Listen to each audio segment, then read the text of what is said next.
You're listening to the Death Rattle Crew, a Hearthstone podcast.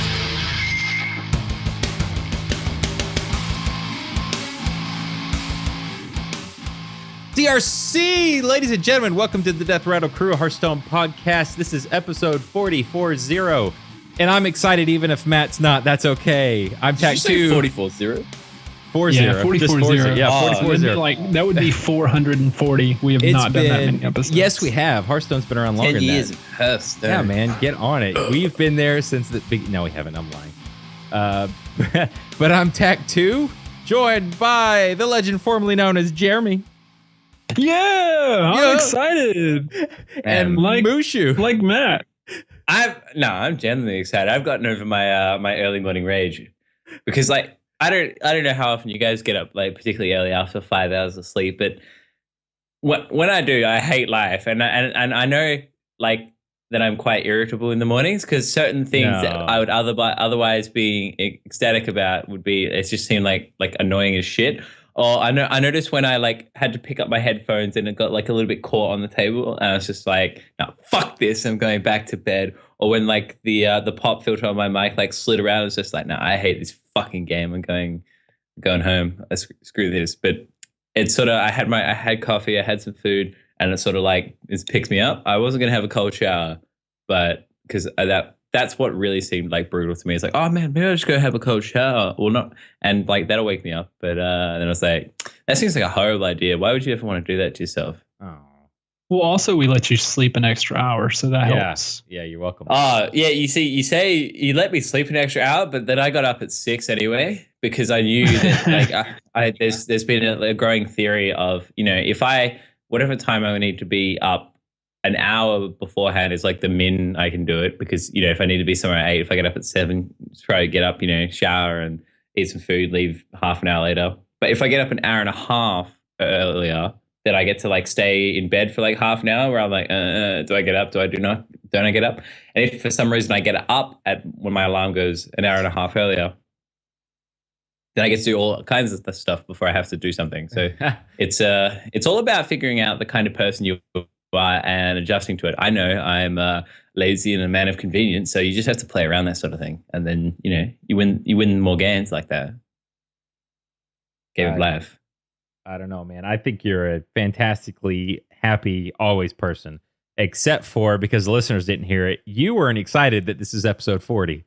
I'm hurt. No, I'm hurt. I'm a little tears on the inside. So, well, like. It's sort of like the whole anniversary thing.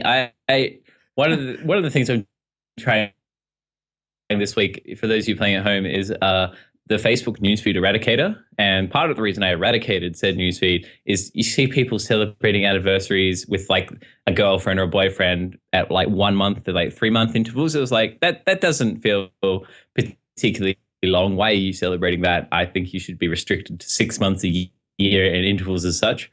So I would want to be consistent and apply those rules to things such as the podcast. I feel like 10 episodes is sort of a big milestone because it's like you've lasted 10 episodes, good stuff. And then probably like 25 is probably the next 25, probably 25, and then 50. And then obviously the big one is 100. Big one's just like, yeah. So when we get to 50 and 100, 50, we're halfway to 100. When we get to 100, it's sort of like pants off, walk around the studio, the DRC studio. My pants are always off. Yeah, but I actually do think this is a big deal, Matt. 40 is a big number. That's bigger than 30. I feel like 40 is definitely bigger than 30, but you got to remember, we were cheating at one stage when we were like doing 2 a week. I wouldn't say that's cheating as much as it's heavy dedication. Yeah, right. I suppose like that's the thing with something like the Angry Chicken now, when they're doing 10 shows a month instead of like 200 is going to come really quickly, right? Because they're doing 10 shows a month up from 4 or 5. It's just like GG. Yeah, I think we only did what 2 or 3 weeks. Like that. So it really wasn't that many. Avery died pretty shortly after that. Yeah, in the ditch. I actually listened to the Top Decks Kings Metapod thing. Yeah, I found it. And I scrolled through to see what they said about us. So vain. So vain. Yeah, it is. It's, Kidding.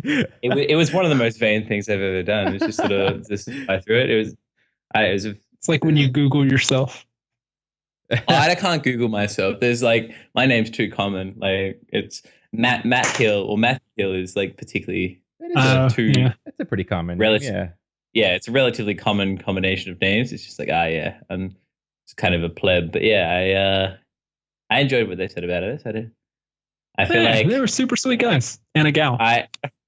Guys and a gal, yeah.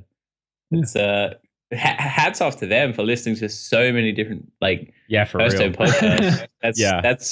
That's dedication right there to actually go to the lengths of just getting to a Metapod episode. I think I use an app called Double Twist to get all my podcast, and so whatever shows up in their library is usually what I listen to. And there's I think the painful thing I think with listening to all those podcasts is there's to be so much overlap in content. Yeah. That's what I think you can probably only listen to 2, maybe 3 podcasts of the same sort of thing. Because I remember at one stage I was listening to a couple of things. I remember I was listening to when Turn 2 used to be made. And then I remember. It's like the Innovated. Yeah. It's just I don't know. I feel like you cap out at a certain amount, and then it just becomes too much of the same thing. But hats off to them to I suppose they divided the listen load between them. But it sounds like most of them listen to most of the podcasts they talked about. Yeah, and they meant go on. I think we try not to overlap too much. I mean, obviously there's going to be some, but I don't know. I feel like we don't talk about news generally. You know, that's not just and we also one don't example. talk about Hearthstone that much. No, I mean, we. Are you suggesting that we rant? I don't think we've ever had a rant on this show. No, absolutely not. Not even once. They talked about when we had Avery. Yeah, and when we used to do the 3-hour shows. Yeah, and I was always a fan of the 3-hour shows because you had so much more time to get in. You could dive into an idea and explore it fully, and then I think that's sometimes what people want is. You can get stuff done. You can get stuff done in an hour and a half or so, but you can get it really done in 3 hours, and that's what I think we used to do. So thorough is what you mean. Exactly. You do a really well-run job because you have time to discuss everything. Right. But then obviously the whole logistics thing of getting a bunch of people together for 3 hours is can be difficult, as I've found with trying to run a guild in this current expansion of WoW. Right. It's a little bit taxing at some point. Yeah. But rip Avery. Yeah. He'll be back. I have a feeling. He'll be back. He'll be back. Just like Tom was going to come back. He might. Actually, that may be coming. Carafasu, Babier. I haven't heard from him in a while, actually. Yeah, no, he probably died in a ditch. In a ditch. Everyone dies in a ditch on this show. It's like, what is it? Blood in, blood out kind of thing. Pretty much. Yeah. That's why Brad's not here. We murdered him. Yeah, he's dead in a ditch. Whoa. I feel like that you can go to jail for saying something like that in America. Just be like on a podcast. I don't know. What do you think? No. Do you think the NSA cares that much? Man, if Brad you turns just claimed to up have murdered anyone. If Brad turns up dead, you're cooked. Yeah. Oh, you'd be suspect number 1. Yeah, absolutely. Well, not really, because I don't think the cops listen to Hearthstone podcast, do they? There was man. Hey man, they're everywhere. One of the dudes in my guild. If you're a cop and listen to this podcast, email us. I heard that we are number 1 on the 5.0 forums for favorite podcast to listen while they're catching speeders. That's what I've heard. Oh yeah, absolutely. Confirmed. DRC confirmed. We wouldn't lie to you, listeners. No. We would not lie to you. Not once. Particularly Unless it's about what rank Mike you're at. 30-year-old. And what deck you used to get there. That's right. So, hey, there's a good Jeremy way right there. That's a slang for segue. The challenge. So where's everyone at? Yeah. So, Jeremy, you think people are cheating? What's going on? Well, yeah, there's no way you guys are both at rank 5. That's I'm impossible. a little offended because I'm doing really well with this mech mage. I'm down to 1 Fell Reaver, and actually, I got to be honest. Black Knight's doing really well for me. Oh yeah, I bet it is. The with Druid. Argent Horse Rider's doing so much work for me. Is it? So ridiculous sometimes. Are you still playing Druid, Minshew? I've never played Druid, dude. I didn't have Druid open to me initially because I had I've got. Oh no, you're playing. Wait, so made try and true. The horse that I've been using is the Clockwork Knight, the 5/5 for 5 that gives a friendly mech +1/+1. Yeah. You know, you fucked up. It's all right. Nah, it's been all right. It's worked out pretty good. I'm at rank 9. Mate, you're getting crushed. What's the? I have not lost today. I've played 5 games today and have not lost. Your time here is ogre. I played going back to my healing wave rant. I played a guy today who healing waved twice and gained 14 life both times, and I still won. It made me happy.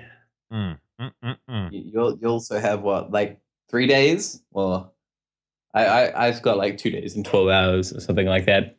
Whenever the season ends in 3 days time, you'll you got to get down. Yeah, so we're probably all gonna, unless I give up, we're probably all gonna wind up at 5 or close to it. So I'm not going to finish with you. Stars count. Yeah, I think they're going to have to. Stars are going to matter. Yeah. Now, what I want to know is, Matt, have you been cheating? Define cheating.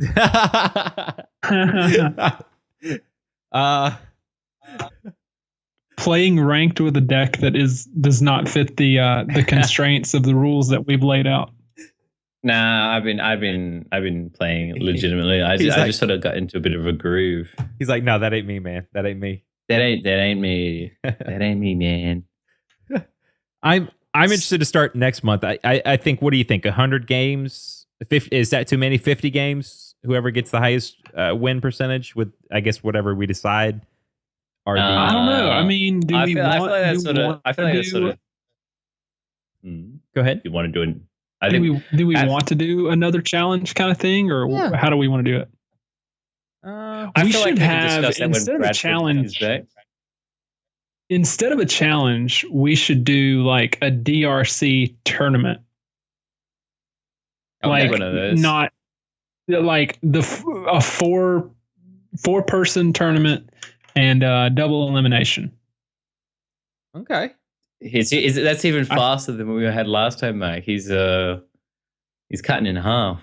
Man, that's brutal. I was thinking it'll just be fun. I've never played in a tournament. You guys have an advantage over me, I'm sure. Yeah, me neither. You've never played in an official Hearthstone tournament. No, I'm telling you. You record and produce a Hearthstone podcast. And you've never played. I have time to record and produce a podcast, not time to do all of that work and play tournaments. No, every time I've ever wanted to play a tournament, I try and go to one of the sites that you set up the tournament or you sign up for the tournament, and then it's you have to have this page pulled up and you have to play Hearthstone, and then you have to take screenshots of all your, and I'm just this is so stupid. Why isn't this just in client? And then I don't do it. Right. Because there's just so much work. Don't want to yeah. Well, things like Battlefire and Challenge have been really, really good. I've never really had a problem. I've never run into a situation where I've needed a screenshot. Using a screenshot is only usually to settle a dispute or something. But I've been relatively fortunate in my run of Hearthstone tournament interactions where I haven't had someone try and claim a loss. I think for the most part, people are pretty decent. Well, at least. I've played mostly Australian only tournaments, but everyone is somewhat accountable because everyone it's usually organized through Facebook, and it'd be you'd be exiled from, like, I guess, the group if you were being a bit of a fuckboy and cheating. It's just like, I don't know. For the most part, obviously there are people out there who would do that sort of thing, and it's something that can be abused in bigger tournaments. Like, obviously, the bigger the tournament, the more likely it can be abused because there's less staff, less resources to be like, oh yeah, no, you're being a fuckboy. Provide a screenshot. Oh, you don't have a screenshot? Sorry. But that's why I suppose deck trackers are mandatory, because at least that gives you like a timestamp and everything. It's just like GG. See, and I don't have deck tracker either. That's because as you just mentioned before, you must play on your iPad, right? That's all you play on? Yeah, I play on my phone and my iPad, and that's it. I've been finding that I've been playing a lot on my tablet lately. I would play on my tablet, I think, if I had a tablet, but it's sort of like one of those things. It's like, do I really need a tablet? Because we've got the 1+1 mic, and right. That's what a phablet phone type thing, where it's like halfway to a tablet, and it's just, do I really need to take that next step? And sometimes I think, yes, I do. It kind of depends on what size I guess you're like. I've got a Nexus 10, or is it the 9? Yeah. The 4x3 one that came out. Okay, is that the one that came out earlier this year / end of last year? Yes, yeah. It's the 4x3. Like, it looks like an iPad size, not widescreen.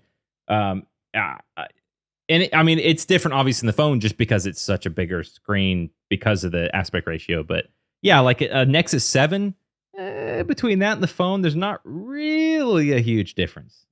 They're pretty close. When you're using like an 8-inch tablet or something, right? Like, yeah. I think, if I was going to get one, I would use either. I think the smallest I would ever go is like an iPad Mini. It's like 1.5 times the screen. Yeah. Where's your computer at, Jeremy? PC Master Race. What you doing with that? I don't own a computer. I have a netbook type thing that I can do homework and stuff like that, and like. But I don't have. There's no reason anymore, unless you're wanting to play PC games, to own a PC. So I just don't own one.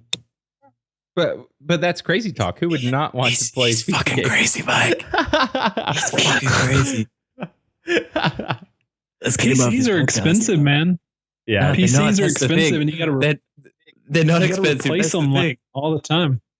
You don't. What is a good gaming PC? A good gaming rig is going to cost me what, like $900, $1,000? I mean, you can get a decent one for $450.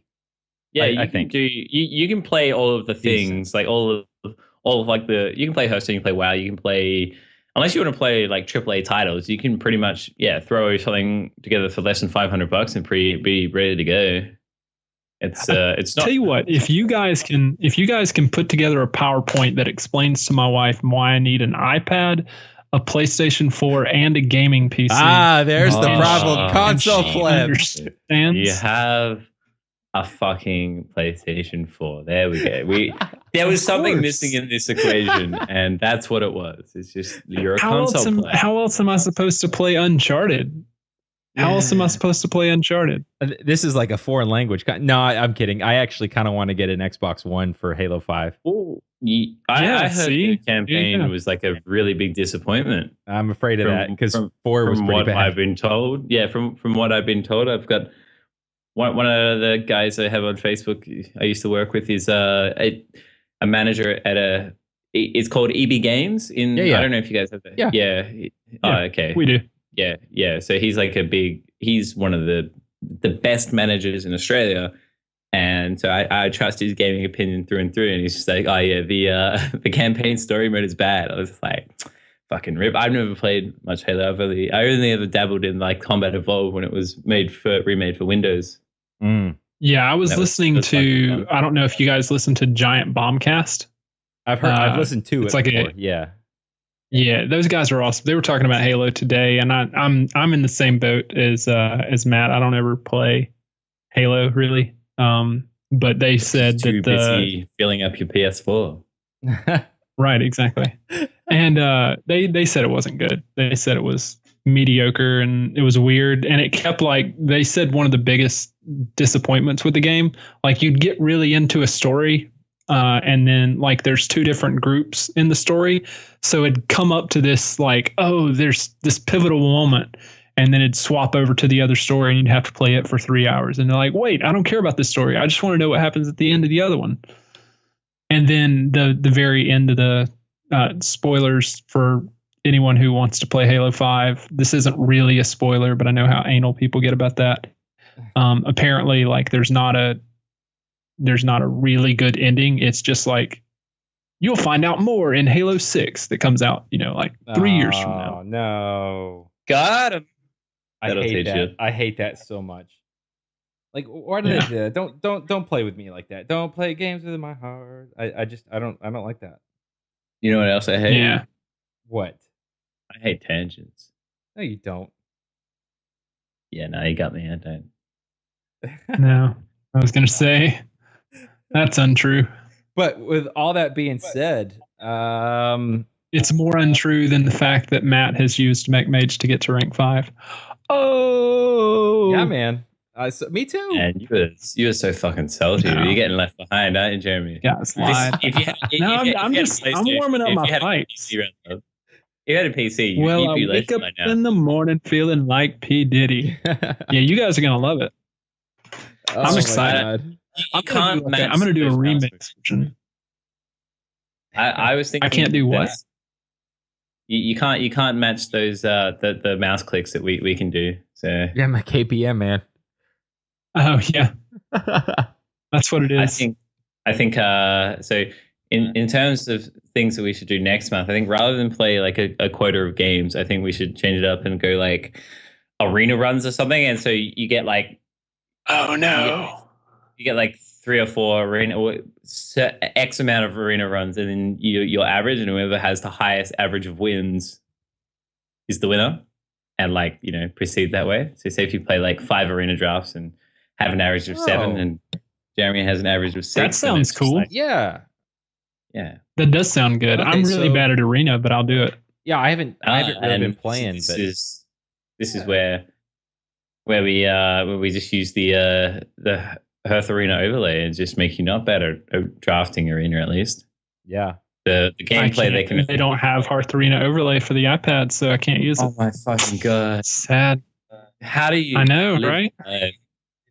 It's just like all these Well, you HUDs. see, and I play the add-ons. game like it was created to be played. Like I don't need help to reach my full potential. Whereas like you need all these overlays, and you need to. That's a fucking joke. If you think you can do it on your own, did you teach yourself to drive? Did you teach yourself English? I? Yeah, absolutely. That's the way it works in America. I don't know what you guys do in Australia. Yeah, man. Yeah, no, we like to help one another. We like to impart information on one another and assist each other in becoming better people. That sounds horrible. No, It sounds like awful. such a socialist America. behavior, Yeah. socialist agenda. I don't know how I feel about this. No. Yeah, I'm cool with the arena idea. Yeah. I'll lose, but it sounds fun. Well, Fuck me. This is the defeatist attitude. You can't have this, Jamie. We gotta beat this out of you. Hold Dude, look, still while I hit you with gotta the set. The goal is set expectations low. That way, when you inevitably exceed those expectations, you've exceeded expectations. Like if I say I'm going to win every time and I only win 1 out of 4 times, then 1 out of 4 times I'm a loser. But if I say I'm going to lose every time and then I win once, I'm like, dude, I won. I'm a winner. Yeah, but I don't think Right? that those times you do win make up for like the soul crushing you're doing. It's just sort of like I feel like if you just set your That's not sights on soul crushing. I don't know, man. To I feel say like that- to say that I'm- self-deprecating To say that I'm the worst Hearthstone player on this podcast is technically not true because Mike hasn't hit legend. oh, dropping But some. I mean, bones. I would say Fight. generally speaking, I'm less good than at least you and Brad, who play this game way more often than I do. That doesn't mean that I enjoy it less, but I do play a lot less often right. than either of you.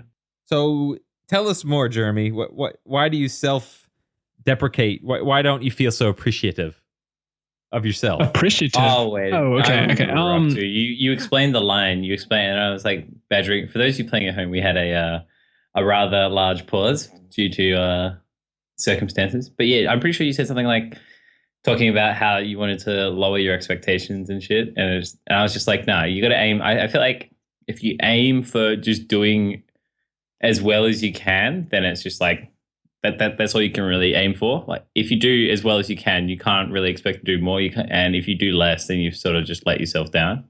And if you do as well as you can and then you win, then it's great. And if you do as well as you can and you lose, you can probably look at things maybe you didn't do as well as you think you might have. Right, but then you wind up in this like weird circle of you're constantly having to do better and better and better and better, and then eventually you just like hate yourself. Whereas if you just approach it with really low expectations, you're like, look, I'm going to do all right. This will be fun. Whatever. I don't expect to win. I expect to have fun, and then if you wind up winning, then that's just bonus. But that's different to what you were just saying, where you're like, I expect to lose. Where if there's four of us, then the statistic. All right, so there are four of us here. It is likely that I will lose. If only one person wins, there's a 75% chance that I'm going to lose. I'm just acknowledging statistics, man. Oh, yeah. You can't argue. You're a lost cause. I know. Like you and my mom agree. Maybe y'all should hang out. Yeah, I'm sure she's a fine woman. Actually, Mushu does hang out with the old birds. We've had an episode about that. Oh, okay. I'll have to go back and listen. Yeah, man. Frequent the mature women who know what they want in their life. Mature for Mushu is like 28. Oh yeah. He's like, those old women. 28-year-olds. The ones heavy in their careers and know what they're doing with their life. Exactly. Right. Yeah, man. You got me pegged right there. Jeremy, are you a profiler in your free time? Is that what this is? Am I a what? A profiler. I don't know what that means. What? Like a profiler, like a criminal profiler, like you analyze people's like stereotypes. There you and make assumptions based on those stereotypes as to what they are. You a threat to airport security? I think everyone like at the airport, like stand up there and be like, all right, pull that guy out of line. Yeah. Or pull that guy out of line. Or like a detective for a police department or something. That would be a cool job. You get to be just like really what's it called? You get to stereotype people, and it's your job. I guess you get paid to be a racist. Is that what you're insinuating? Sort of. No, I'm not saying that. I don't know. I don't think profiling is like inherently racist. No, I don't think so. It's like because racism is about discriminating against like people based on their race, rather than I think being selected. It's a fine line. It's definitely a fine line between. I guess it's like saying everyone who wears white Oakley sunglasses is kind of a douche, right? Would that be a profile or a racist statement? If someone gave me free sunnies that were white, I would definitely wear them. I think bros are a race. You can consider bros a race. All right. I just feel like this whole like we're living in a time where it's a very sort of PC culture, and people are afraid to say things because they're afraid of being construed as racist. Or, yes. Yeah. Well, in America, that's true anyway. Yeah, I think America is definitely the focal point of this sort of thing. It's sort of like it's the ripples in other countries, I think. Yeah, it's really funny. I saw a meme the other day that had this black guy, and it just says, "People keep calling me African American, but I'm from Europe." We're so like focused on being just completely politically correct. It's just like no, everyone's offended by everything. It's just like yeah, man. That being said, we're all straight white males, so Yeah. everybody hates us. No, the thing is It's like ultra privileged middle class white men. But remember that time? This we was were a sometimes Hearthstone podcast. podcast. All right, so So I just know. establish that Brad is the only reason that we stay on point at all. Yeah. Right? Oh, I was about to say, everyone who's listening to the show that's not white and male is just rubbing their face like, oh my God, these idiots. Would they just shut up and go back to Hearthstone? And everyone who is white male and is just going, oh, this is funny. I'm always down to shoot the shit. But we Me covered too. the ranked claim where where Jeremy's getting crushed because he's a pleb. Yeah. He plays on an iPad. Where you guys cheat. Yeah. Got him. Gotcha. Yeah. This is coming from the guy who's self-deprecating, saying, "Oh man, I'm never gonna win." And as soon as he loses, like, "Oh, you guys are cheating." It's just we can't please this that's why I man. can't win. Oh, No.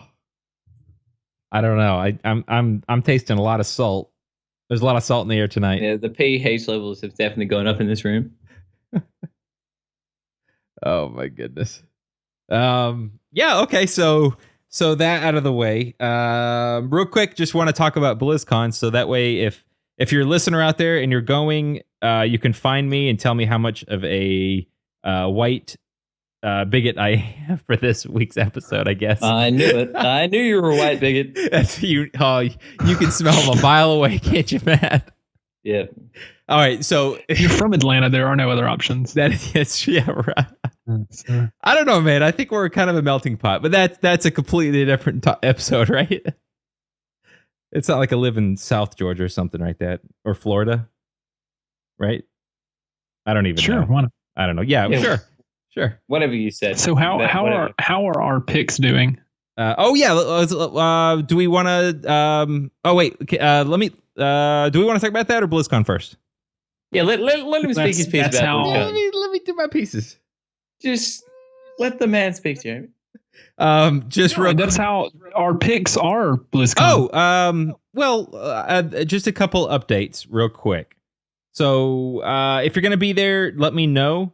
That BlizzCon. Yeah. Whatever. Yeah, no one the cares. No one wants to BlizzCon. hang out with you. Oh, come on.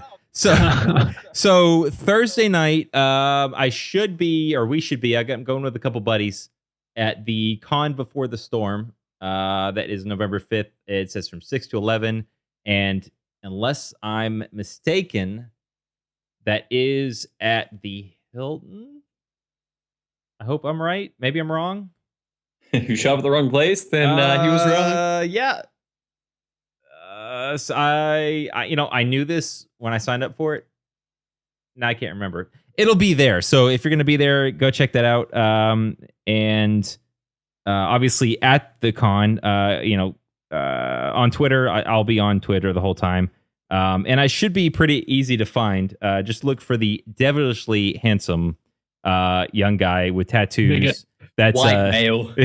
white male. I am a bit of a minority though. I actually am in a wheelchair, so you should be able to find me. I'll be giving away some swag. So if you're going to the show, or if you, I know they're recording, or you can do the live event like broadcast. So if you see me there, or if you see me on and you get like a screenshot, I'll figure out some way to get you some stuff. I got a limited number of swag to hand out.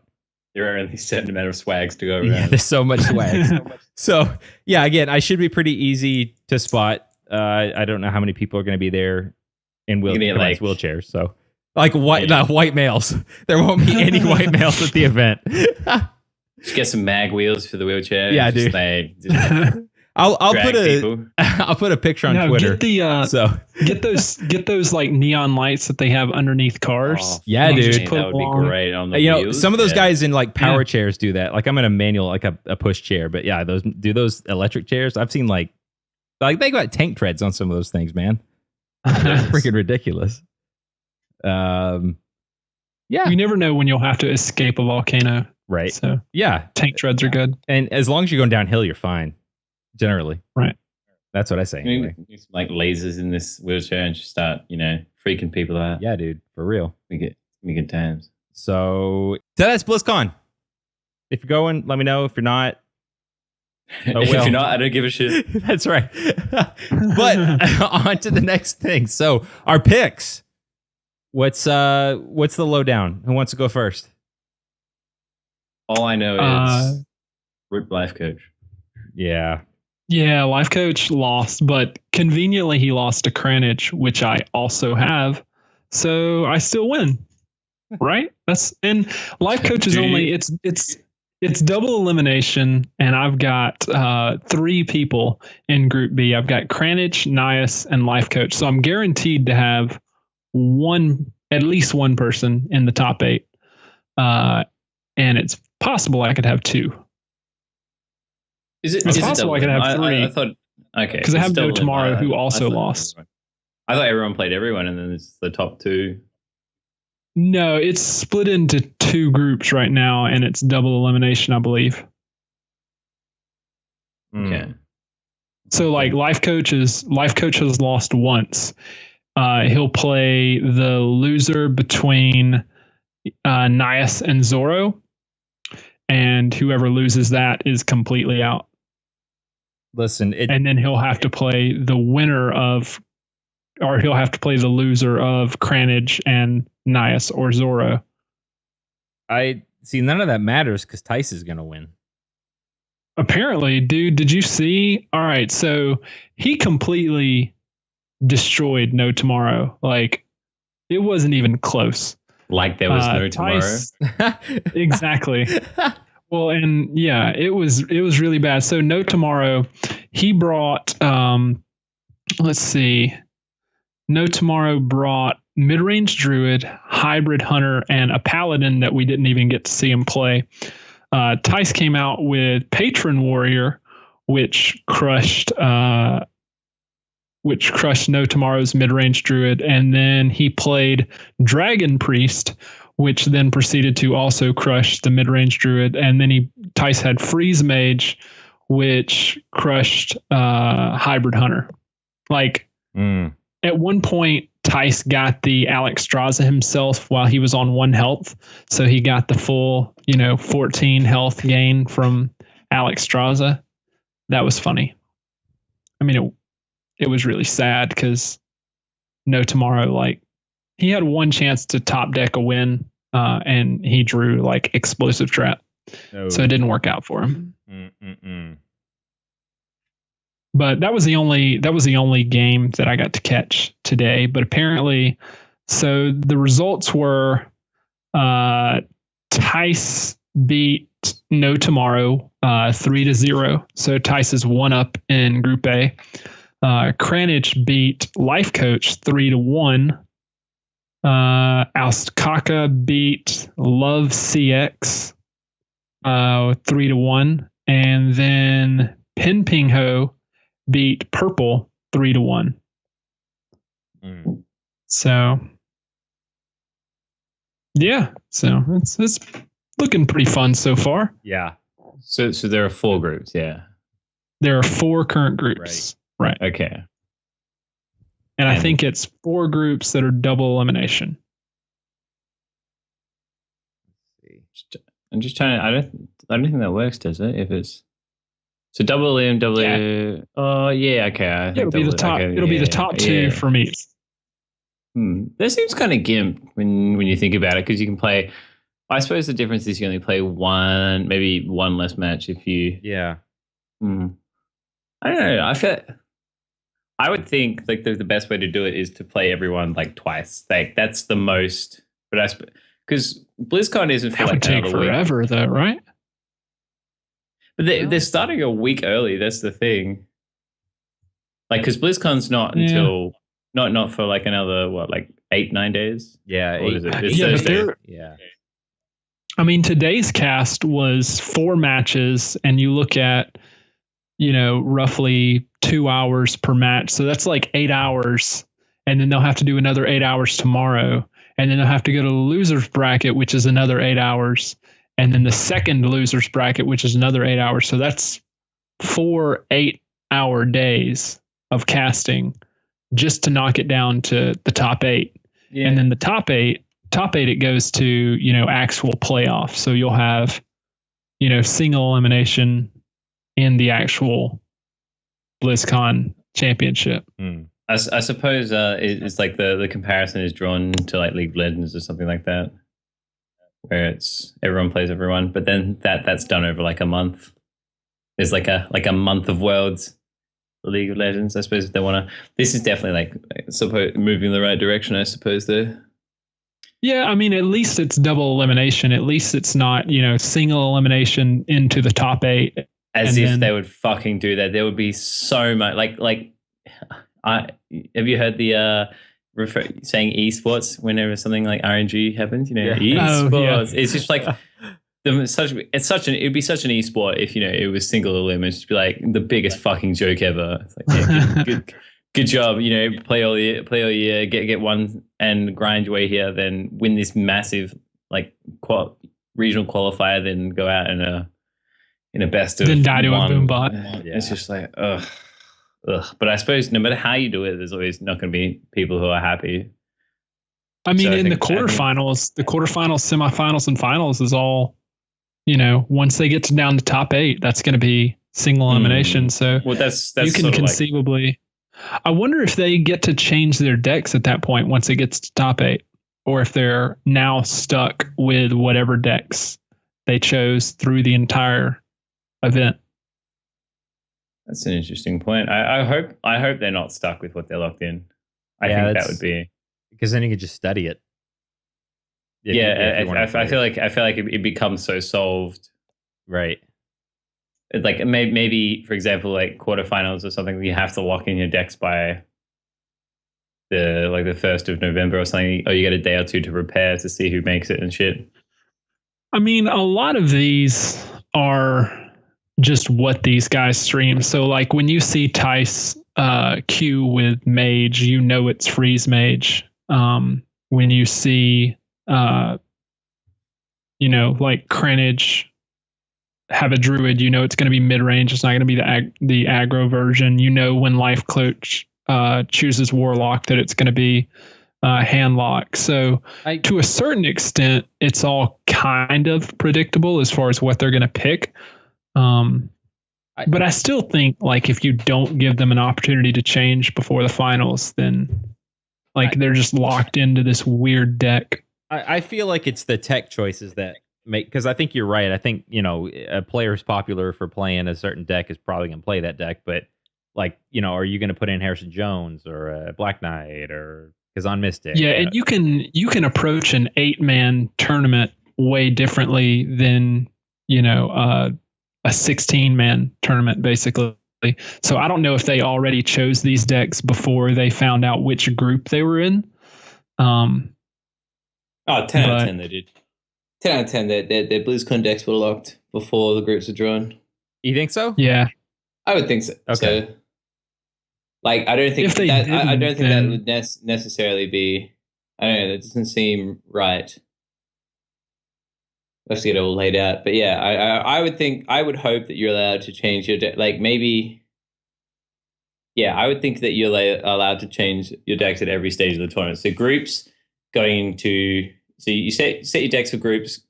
Winners go to quarterfinals. You play quarterfinals with, you can have your new decks for quarterfinals. That finishes. Have new decks for semifinals. That finishes. Then have new decks for finals.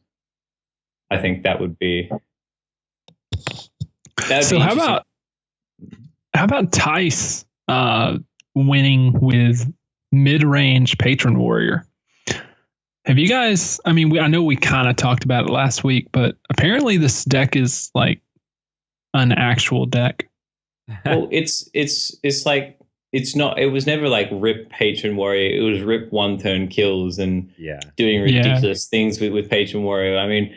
It took a while with something like Miracle Rogue in its first iteration to come back after the original nerfs, and it's the same thing with like Freeze Mage. Freeze Mage was like had got cleaned out in terms of all this. A lot of the spells were raised in mana cost, but it eventually found its way back in. I think it was just a little bit more obvious with Patron Warrior as to what needed to be done with all you had to do was take out the cards that were made shit and replace all the cards that were in the deck were always good and were always part of the Patron Warrior, an iteration of Patron Warrior. It was just a much earlier iteration of Patron Warrior when these things were still considered that you had to play a mid-rangey version before it sort of got refined to the more like cycle version where you just ruffle stomp people in one turn with a couple of frothing berserkers. Now it's more like you need to take this mid-range tempo plays with things like Dread Corsair. When you Deathbite on turn 4, or even if you coin into Deathbite and you get the free Dread Corsair, it's just disgusting because it's just such a power play. And then like finishing people off with Grom is just it's disgusting. And that's how I like sort of used to play Patron before I sort of switched to the cycle version that is now somewhat, well, pretty much irrelevant because you can't Warsong Commander anymore. Yeah, I suppose you could. It just wouldn't be particularly synergistic with any of the cards in the deck. But I think it's still a very powerful deck just by function of, because no one, with the exception of something like a handlock. So I suppose handlock, mage, and big clear, sure. Yeah, basically big clears are still not that common. That's the thing. Pally to an extent if they're running, because a lot of like mid-range paladins are moving to double equality. Yeah. So yeah. But what I'm saying is they still have to, but that only deals with like one wave of patrons. There's still like the second wave of patrons, and the ability to spawn patrons has only been like slightly changed. I mean, you just have to play it slightly differently. Whereas, like, I think Patron is particularly good in this meta where everyone seems to be bringing Druid, and because Patron just shits on Druid, if you can get that early Patron, if you can make 4 patrons on turn 5 or 6, then there's just nothing usually that a Druid can do, just because it's so hard for them to get back up on board. Yeah, and you just shut them out. I never thought this deck was going to go away completely. I want it to stay around. I'm just glad to see that it's still competitive. I felt like there was another version to come, but I didn't think it was going to be competitive. I was just like, rip fucking Patron Warrior. But then when we were talking about last week, I was like, there's a little bit of hope that was quite surprising. And then to see Tice bring it last night for me was sort of like, good. That's what I wanted. I mean, they got rid of the only issue I really had with the deck. Like, the card draw was strong, but it was strong because you kept pulling into your combo, the frothing charge. And now you can still get that huge card, but you give your other player a turn to deal with it. If they can't deal with it, or they don't run they're playing a greedy deck and they don't have removal, you can still win. I mean, I've still lost and I've still won with Patron Warrior without the combo. It's not as good, obviously, but it's still a good deck, I think. Yeah, I think it'll be interesting going forward to see if it stays around. Yeah. I think like Matt was saying though, with there being so many druids, like if we look at just the 8 people who played today, it looks like 1, 2, 3, 4, 5, 6. So 6 out of the 8 brought mid-range druid, and I think mid-range patron is really favored in that matchup. So it's interesting to see that many people brought mid-range druid. Like, you would think that more people would have brought mid-range hunter to kind of counter the druid, just because mid-range hunter kind of craps all over mid-range druid, and there was one mid-range hunter and like a couple of hybrid hunters, but hybrid hunter just seems bad. I don't know why people are playing that deck right now. Yeah, how about Ping Pang Ho playing with the Fel Reaver? Yeah, that was interesting. And apparently, he was playing that, and then also mid-range Totem Shaman with Bloodlust. Like, I don't know what I don't know how that works at all.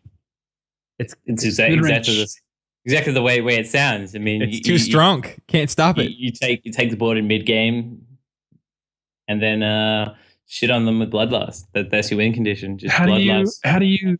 How do you get the board though? Like, your totems are just so random. So you just like either win by a lot or lose by a lot. Yeah. Go big or go home. That's Okay. that's what taking like bringing like face hunter or mid even hybrid hunter is about. Bringing aggro decks is usually like that. Either you win really hard Well, or this you is don't. not mid-range totem shaman isn't like an aggro deck though. It's No, a no, it's no, a but what I'm saying- mid-range. Yeah, but what I'm saying is that you either play to your win condition or you get shut out. I mean that's just how it goes. Like you can curve out pretty well, and the deck with because it's got things like lightning storm, so you can get a reset, but it's trying to finish it as early as possible. Like it's not. I mean, I guess hard if it gets matched up, I guess if it gets matched up against like Pally, that's probably a pretty good matchup for it. I just don't know how it beats like Druid. Like that just seems getting I don't know. its win condition before turn 9, because you can get like a bloodlust mid range type thing. Is like it's got like a similar kind of clock to Druid. Depending on obviously how the earlier game goes, it has the potential to do more than 14 damage in like on turn 9. Yeah, And that's where that's it's sort of, true. 'cause I mean, you can the thing with Shaman is you can snake a lot of wins. Then that's why Mech Shaman was still being brought to tournaments, is because sometimes there's a couple of situations. Sometimes you just win because you're Mech Shaman and you snowball out of control. You get the Whirling Zapomatics to just smash people in the face. That turn 3 win. Sometimes you win just by like burning people out, and then because they drew badly, and then sometimes you lose because they curve out or they just outdraw you or something like that. But there's a decent amount of scenarios where you win, and that was the theory behind Zoo. Is it was so solid in a few matchups because you can win when you just curve out nice. You can win when they stall, and that's like the theory behind the aggro deck, and that's sort of a similar theory to as to why this can work. Is sometimes they can just stall in the mid game, and you just win with bloodlust. what's interesting is like so going into this tournament, like I think one of the reasons they nerfed Warsong was just so you didn't have, like 8 patron warriors in the top 8, basically. Yeah, but I think I think looking at this, you're just going to wind up kind of like last year where everyone brings Druid. Do you think? I mean, obviously Tice. That's okay. That's okay, because basically, if there was Druid, why is Druid? Why is Druid more entertaining than Patron Warrior? No, it's not that it's entertaining. It's that it makes it less solved. If Patron's there as well, then everyone's going to bring Druid and Patron. So there's only like one. I guess that's true. So, and making Druid has never been like OP, and that it's always been consistently good because it has no really bad matchups until Patron Warrior. Now that Patron Warrior is like being brought back in line with every other deck. And I think it always just comes back to it's just a safe pick, really. And by having one consistent deck is fine, because otherwise I think if there's not like that established metagame, then there's probably like it's a bit of a joke in terms of an esport, because if it's not like something that you can min-max, if there's not like a top tier, then it feels like the formats is pretty random and isn't a reflection of like absolute skill, because you would assume that where you have to bring 3 decks, the best players in Hearthstone would come to similar conclusions and thus end up with similar, at least a similar deck, and they would have more than likely brought Druid and Patron Warrior, but rip Patron Warrior. Is there anything, we kind of talked about Pin Ping Hose, Hybrid Hunter with Fell Reaver. Is there anything in this list of decks that you guys saw that kind of like surprises you? I think Mid-range Totem Shaman with Bloodlust. I think so. There were only 3 mages brought, and all 3 of them were freeze mage. Yeah, so I'm no not one surprised by that. No one thought that Tempo Mage was good enough, which we've kind of talked about before. Like, it's obviously a powerful deck, but it just seems really inconsistent. Like, do you really want to put your Jab really likes the deck. but Jab's lineup will basically be Druid, mid-range Druid,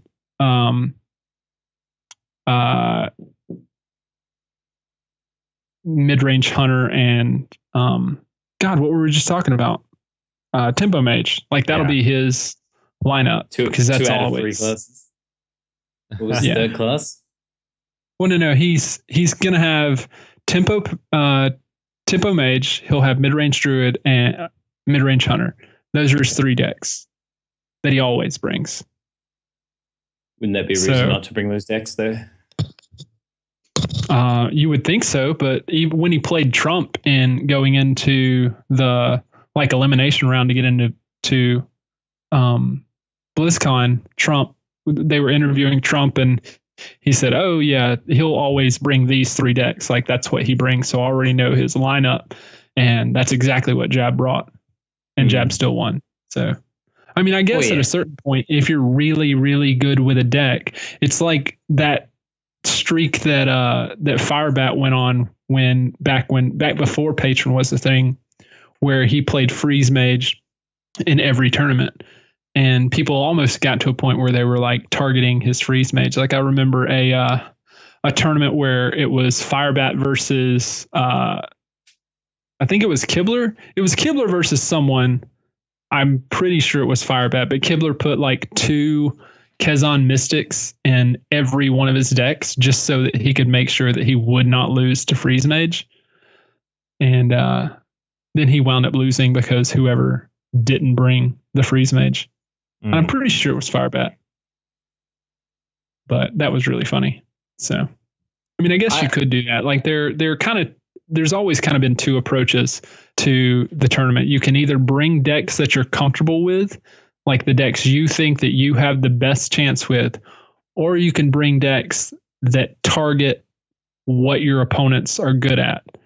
So, like if you know you're going to be playing Firebat, you can either play what you're best at and ignore the fact that you know what he's going to bring, or you can bring stuff that specifically makes it so that one of his decks can't win.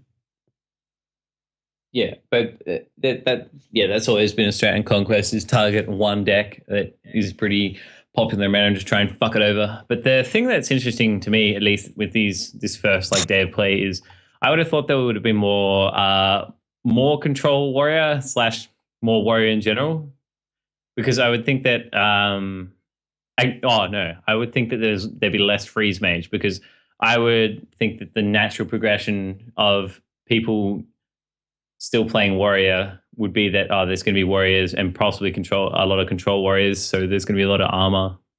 There was only one control warrior. Yeah, exactly. That's what I'm saying. It's like that's sort of surprising, but I suppose there are a couple of patron warriors. Well, there's one control warrior and 2 patron warriors. Yeah, so but I think even patron warrior can play the control warrior deck versus a Freeze Mage, because it doesn't have to. It doesn't have to present threats. It can just make sure that it doesn't die ever. Yeah, exactly. Just charge up on armor. Yeah. And it's got enough cycling that it can get to that armor gain really easily. Shield blocks and that does surprise me though. You would think that Control Warrior would start to see a comeback, especially if you know that a bunch of people are going to bring Freeze Mage, because that's the most that has always been, and I think will continue to be the most lopsided matchup in Hearthstone. I think Freeze Mage is like 10% or something. No, it's not 10%. It's like usually sitting around 70-30, and maybe like really? 75-25. Dude, it's too hard. You can't like that. I don't think I've ever seen a Freeze Mage beat a Control Warrior. But when you think about it, it's in like the grand scheme of all the Hearthstone games played, and there are a lot of suboptimal things. And that's the thing. In Hearthstone, disadvantages only like change by like 10-20%. It's not a sure thing. It's like you can still win the game. You can still win as Freeze Mage if Warrior doesn't draw shield block or things, or Shield Maiden or things like that. It's just that is the most lopsided matchup though. right? Yeah, Like, is there it another? Is there another It matchup is, but that's that bad? It is the most lopsided matchup, but it's not like 80. I wouldn't say it's 80-20. Okay. I mean, you play more tournaments than I do, so I'll just take your word for it. I've never seen a You think freeze I play mage more beat a. tournaments? Yeah. You have you all you played need to one? know. Because that's more than me. Okay. Yeah, I've never seen a freeze mage beat a control warrior. I'm gonna YouTube that tonight. I'm gonna pull up because I mean that's got to be an interesting game if a freeze mage wins. Yeah, if you find the one where there's a game where Lothar wins as freeze mage against a control warrior, and it's a pretty long, awesome game, and that's probably the one you want to look for. Lothar's super handsome. I watch Lothar do anything. Yeah, no, he's a very sexy man. God, I know, right? Goodness. So Lothar, hit us up, man. That's right. I'm Give me them excited. digits. I'm excited to see some rogue in there. Alex Kaka brought it. Yeah, I'm. He's throwing it back, man. Double Earthen Ring Farseer. I'm liking it. Yeah. Kind of changes things up a little bit. Who else plays rogue? So I see purple. we've got. Oh yeah, purple. Did purple bring rogue? Yes. Okay. Yeah, so purple. Well, we didn't see what his rogue was. What if it's pirate rogue? Nah. No. Is it? So we've got let's see. Yeah, Auskaka plays a ton of rogue. Is Nyria? Does he play rogue? No. He plays like Pally and We'll find like out. mid-rangey control. He plays a lot of freeze mate. I don't know. I get these guys confused when it gets down to these. Like, someone asked me one time, they were like, so I've got a lot of friends who play Magic, and they're really confused about why we refer to them as like their screen name, their BattleNet ID, instead of referring to them as their name. I'm like, oh yeah, Kibler, and they're like, yeah, Kibler, and then I'm like, oh yeah, he was playing Firebat, and they're like, playing who? Someone named their kid Firebat? I'm like, no, that's their tag. Like, that's really stupid. Why don't they just call them their names? Are they gamers? I mean, yeah, they play. Well, I don't think they play like a ton of online stuff. They play a lot of Magic though. So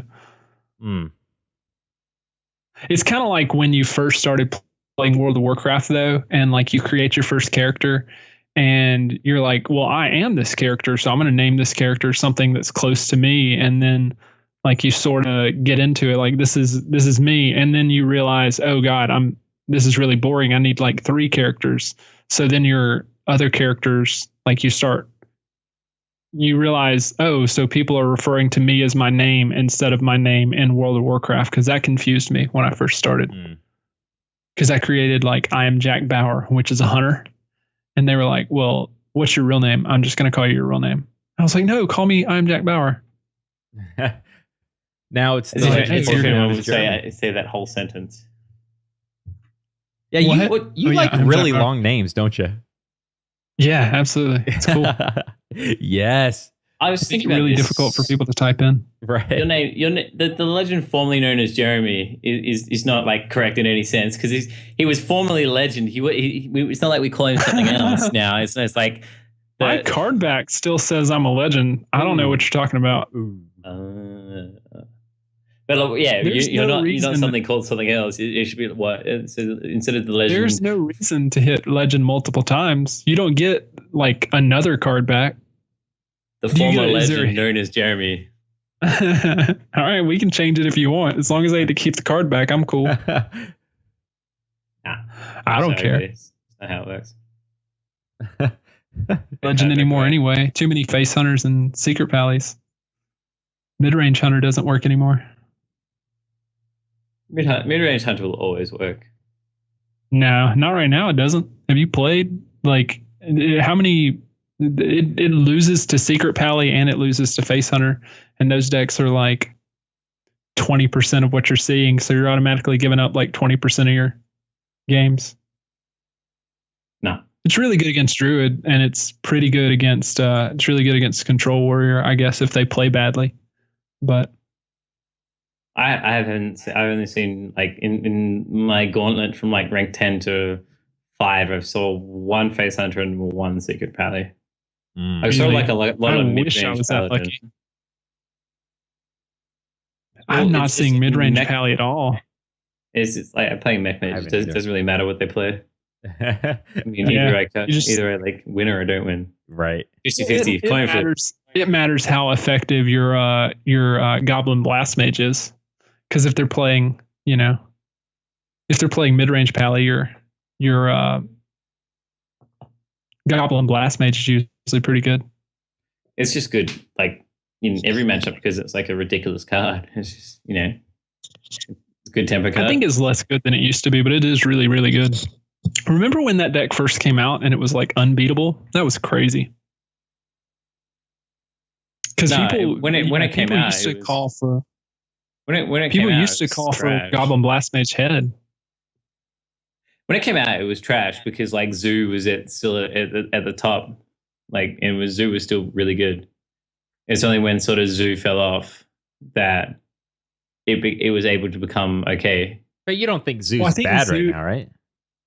I can't remember the last time I saw a Zoo deck. Really? Oh. Well, the people who are playing in the WCS don't think it's very good. There's only one person playing it. Mm. What's it really good against? It was really good against like, it was good against like the mid-rangey hunters. It's good against Druid.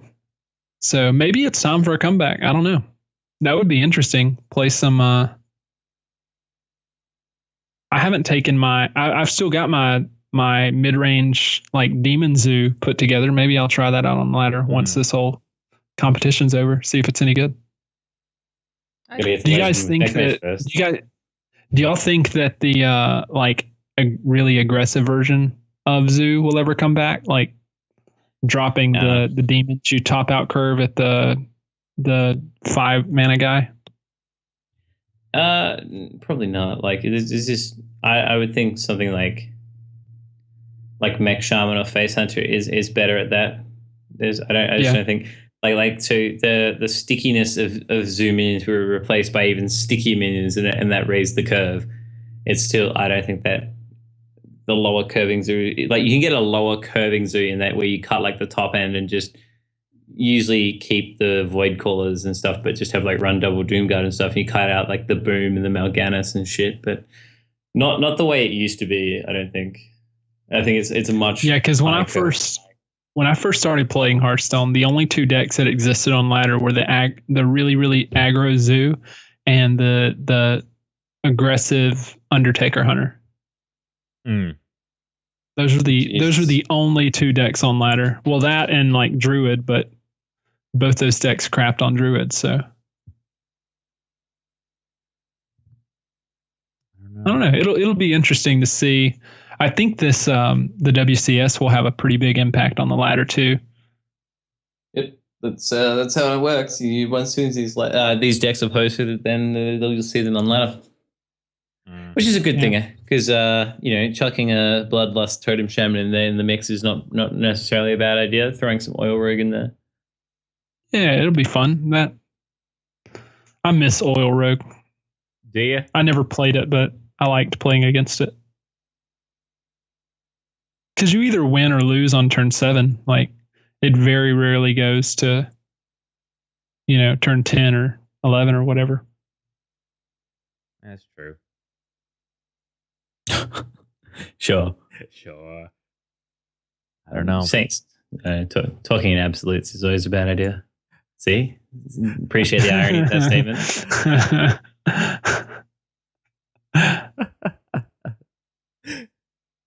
Oh man. All right. Well, any other thoughts on what we've seen so far from WCS? I haven't seen enough. It's like day 1. Yeah. What one day down, I'm asking for more. Give me more. No, fuck yeah. We know Tice is really good. Tice is still really good. Number one pick. I told you. I'm calling Yes, it. Tice won one best of 5. He's the Telling best, you. man. I'm telling he's you. the best. He's Well, gonna win. To be fair, he won them really convincingly. Like it wasn't even close. But that's what I mean. It's like it's like a bet. It's one best of 5. Yeah. Like you can just draw well. I mean, if he continues to 3-0 all the way to the end of the group stage, sure, he's fantastic. But How crazy would that be? happen. It's called Without Skillstone. a Come single on. loss? Pretty crazy. It's pretty hard. It's ridiculously hard to do that in Conquest. Yeah, I think Life Coach will stay in it. I hope Life Coach does. He's really fun to watch. He's one of the few people. He's one of the few people who gets really emotional about the game without being like aggressively angry. Like you have Like your Raynad. people like right, like Raynad, like Tides of Time, like those guys are really, really emotional, but they're emotional in like an aggressive, angry way. Whereas, Life Coach is just like, oh my God, I can't believe that happened. Right. Like he's super animated. Like him and Brian Kibler, I think Kibler has that same thing where even when stuff's going really bad for him, like, he's still fun to watch. Life Coach was a professional poker player, so you have to sort of be able to numb yourself to the downswings and be able to play the best game from the position you're at. And like the people have a tendency when you're losing just to be like, no, it doesn't matter anymore. I'm so far behind. It doesn't matter if I make misplays here and there. I mean, I'm still going to lose. And that's sort of like a really sort of defeatist attitude where you're never going to win the game if that's how you're thinking. That we're like, it doesn't matter if I put like my half goal next to my Direwolf Alpha on the right or whatever. You just have to keep. He continues to make most of the time. There's obviously those times when he's playing against Nils Dormu, and it's not particularly fun times. He just sort of fucks it up. Yeah, that was funny. That's still one of the funniest Hearthstone clips I've ever seen. It's where he goes like 4 turns trying not to kill the Nozdormu and just play his best, and then he finally just gives up and kills it. I mean, while the World Championship's going on, like we'll have a lot to talk about between now and we'll have a lot to talk about when you get back from BlizzCon. Oh yeah, definitely. Talking about who won and seeing who posted a video of themselves singing Kesha. Kadalraha. It's not gonna be me. It's gonna be you, Jeremy. Like you've already lost, buddy. Nah, might as well get there. What the fuck? Like 40 minutes ago, it's over, man. I'm gonna be singing Kesha. And you're like, no, I can get there. Make up your fucking mind. I just have to disagree with whatever you guys say. It's not about being right or wrong. It's about being the opposite. Oh my God. But aren't right or wrong opposites? 2 lefts make a right. Is that how that goes? Yeah. I'm confused now. I'm tired. Any other thoughts? Mushu's wrong. That's a good one. I like that thought. Yeah. Rebuttal, Mushu. It's Jeremy. I don't give a fuck. The legend formerly known as Jeremy. Or what did you say? The player formerly known as Legend? Yeah, the former legend known as Jeremy. Right. The former Jeremy. There we go. The former Jeremy known as Legend. Yeah. All right. Well, that'll be it for episode 40. Next week is we're going to take a break from the full lineup and bring in a couple guests. And it'll be at BlizzCon, so a lot of stuff to talk about. We won't talk about just Hearthstone, but that obviously will be a main topic. From the rest of the Death Rattle crew here, I'm Tak2, joined by legend formerly known as Jeremy and Mushu, and we'll see you next week. America. Australia. America. No. Australia.